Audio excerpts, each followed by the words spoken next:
పవన్ కళ్యాణ్ గారి పైన ఇప్పుడు ఎక్కడ చూసినా విపరీతమైన ట్రోలింగ్ నడుస్తూ ఉంది. విజయ్ గారు గెలిచాక పవన్ కళ్యాణ్ గారిని ప్రతి ఒక్కరూ చెడు కూడా ఆడుకుంటా ఉన్నారు. అసలు సోషల్ మీడియా ఏది పట్టుకున్నా కూడా పవన్ కళ్యాణ్ గారికి సంబంధించిన వీడియోలే వస్తూ ఉన్నాయి. ఇన్స్టాలో అయితే ఇంకా విపరీతంగా ఉంది.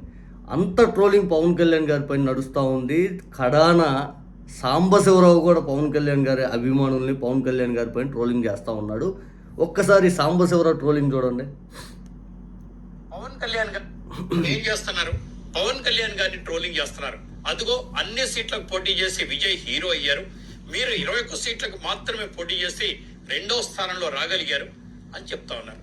అసలు విజయ్ పోటీ చేసిన మొదటిసారి అన్ని సీట్లకు పోటీ చేసి 108 సీట్లు సాధించుకున్నారు. 2019లో మొత్తం స్థానాలు పోటీ చేసి ఏం చేశారు? ప్రజలు ఏం చేశారు? పవన్ కళ్యాణ్ గారికి ఓటేశారా? సీఎం సీఎం అని అరుస్తారు తప్ప ఆయన అన్నారు ఈ మాట. ఎక్కడికి వచ్చినా సీఎం సీఎం అని అరుస్తారు. ఓట్లు వేయమంటే వేయరు. 2 చోట్ల ఓడగొట్టారు. ఆయనకి తెలియదా రాజకీయం? పవన్ కళ్యాణ్ గారు ప్రజారాజ్యం పెట్టి అన్ని సీట్లకు పోటీ చేశారు కదా. గెలిపించారా? మీరు గెలిపించారా? చివరికి సాంబా కూడా పవన్ కళ్యాణ్ గారిని ఎంత ఆడుకుంటున్నారు చూడండి. ఇప్పుడు ఈ 21 స్థానాలు కూడా టీడీపీ వాళ్ళు గెలిచారు. పవన్ కళ్యాణ్ గారు వాళ్ళ గెలవలా. పవన్ కళ్యాణ్కి ఆ 21 స్థానాలు టీడీపీ వాళ్ళు వేస్తే టీడీపీ ఓట్లతో పవన్ కళ్యాణ్ గెలిచాడని క్లియర్గా చెప్తా ఉన్నాడు. పవన్ కళ్యాణ్ అనే ఒక వ్యక్తికి ఓట్లు వేసే వాళ్ళు ఎవరూ లేరు. సీఎం సీఎం అని చెప్పి ఆయన చెబుతుంటే అరవటం తప్పితే ఆయనకంటూ ఓట్లు లేవు, ఆయనకంటూ ఓట్లు వేసేవాళ్ళు లేరు అని చెప్పి మన సాంబా కూడా మాస్ ట్రోలింగ్ చేస్తూ పబ్లిక్లో పవన్ కళ్యాణ్కి అసలు ఇన్ఫ్లుయెన్స్ చేసే శక్తి లేదు. విజయ్ రేంజ్ ఎక్కడ, పవన్ కళ్యాణ్ రేంజ్ ఎక్కడ అని క్లియర్ కట్గా చెప్పేస్తూ ఉన్నాడు.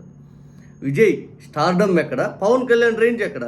విజయ్ చుట్టూ ఉండే పబ్లిక్ విజయ్ని ఓన్ చేసుకొని పూర్తిగా మా నాయకుడు అని చెప్పి విజయ్ని అన్ని స్థానాల్లో పోటీ చేస్తే 108 స్థానాలు ఇచ్చారు. మరి ప్రజారాజ్యం అప్పుడు అన్ని స్థానాల్లో పోటీ చేస్తే ఎందుకు ఓట్లేదు? లేస్తే సీఎం సీఎం అంటారు. ఉపయోగం ఏముంది? మళ్ళీ పవన్ కళ్యాణ్ 2019లో పోటీ చేశాడు.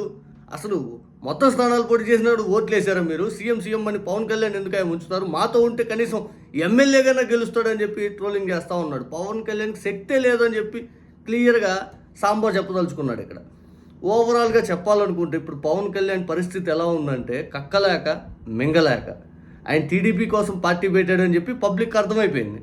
ఇక పవన్ కళ్యాణ్ అనే ఒక వ్యక్తి చుట్టూ ఉండే అభిమానులు పవన్ కళ్యాణ్ క్వశ్చన్ చేస్తే టీడీపీ వాళ్ళకి కోపం. ఎందుకంటే టీడీపీ వాళ్ళు పవన్ కళ్యాణ్ని క్వశ్చన్ చేసి మా ఓట్లు పడాలి, ఆ పవన్ కళ్యాణ్ చుట్టూ ఉండే 4 ఓట్లు కూడా ఆ ఓట్లు మా అయి ఉండాలి. ఆయన క్వశ్చన్ చేస్తే మాకేయరు. ఇప్పుడు ఆయన్ని పూర్తి స్థాయి దూరం పెట్టుకుంటే వాళ్ళ మీద ఆక్రోశం కక్కుతూ ఉంటారు. ఇప్పుడు ఎవరైతే పవన్ కళ్యాణ్ గారిని కాదనుకొని బయటకు వెళ్తారో టీడీపీ మీడియా, టీడీపీ వాళ్ళు ఖచ్చితంగా వాళ్ళ మీద ఆక్రోశం కక్కుతూ ఉంటారు. ఉదాహరణకి ఆమె జనసేన రజనీ అని చెప్పి ఒక ఆమె ఎంత ఆక్రోశం కక్కుతున్నారు ఆమె పైన. విపరీతమైన ట్రోలింగ్ చేస్తూ ఉన్నారు.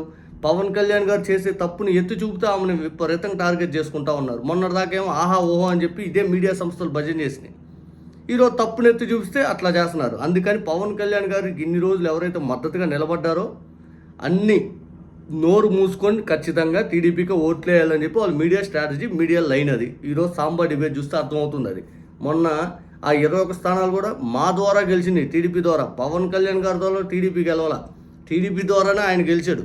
మీకు 2వ స్థానం రావాలన్నా మేమే, మీకు కనీసం ఎమ్మెల్యేగా మీకు గెలవాలన్నా మేమే అన్నట్టుగా వాళ్ళు చూపిస్తూ ఉన్నారు. ఇక్కడ పవన్ కళ్యాణ్ గారి స్ట్రాటజీ ఆయన క్లియర్గా ఉన్నాడు. నేను పార్టీ పెట్టిన టీడీపీ కోసం, నేను చెప్పే మాటలు ఆ నలుగురిని అట్రాక్ట్ చేసి ఎమోషన్ బ్లాక్మెయిల్, ఎమోషన్ డైలాగులు చెప్తూ పూర్తిగా ఆడవాళ్ళ మీద రాజకీయ సుగాలి ప్రీతి అని 33,000 మంది అమ్మాయిలని, కేంద్ర నిఘా వర్గాలని ఇవన్నీ అబద్ధాలు చెప్పేసి అంతిమంగా అధికారం టీడీపీకి అప్పచెప్పాం. అది ఆయన స్లోగను. ఇక్కడ పవన్ కళ్యాణ్ గారిని ఆయన ఎట్ట పక్కకు బాడు కాబట్టి వాళ్ళకి అర్థమైంది కాబట్టి ఆయన చుట్టూ ఉండే నలుగురు ఎవరైనా జారిపోతుంటే ఇప్పుడు వాళ్ళని టార్గెట్ చేస్తున్నారు. పవన్ కళ్యాణ్ గారిని క్వశ్చన్ చేస్తే ఖచ్చితంగా పబ్లిక్లో పవన్ కళ్యాణ్ గారి అభిమానులు ఈ పచ్చ మీడియా టార్గెట్ చేయబోతుంది. ఇది క్లియర్ ఇండికేషన్. ఎవరైనా కానీ కూటమిలో తప్పొప్పులు జనసేన పార్టీ తరపున ఎత్తి చూపిస్తే వాళ్ళని ఇంకా నానా టార్గెట్ చేసి వాళ్ళని వ్యక్తిగతంగా కూడా టార్గెట్ చేయడానికి వెనకడుగు వేరీళ్ళు. 2019లో పవన్ కళ్యాణ్ గారు చెప్పారు, నా తల్లిని తిట్టిన లోకేష్ గారిని క్షమించను అన్నారు. అదే తల్లిని తిట్టినటువంటి లోకేష్ గారి దగ్గరికి వెళ్ళి ముఖ్యమంత్రి మీరే, టీడీపీ మీదే, అధికారం మీదే అని 15 ఏళ్ళు ఉంటానని చెబుతా ఉన్నాడు.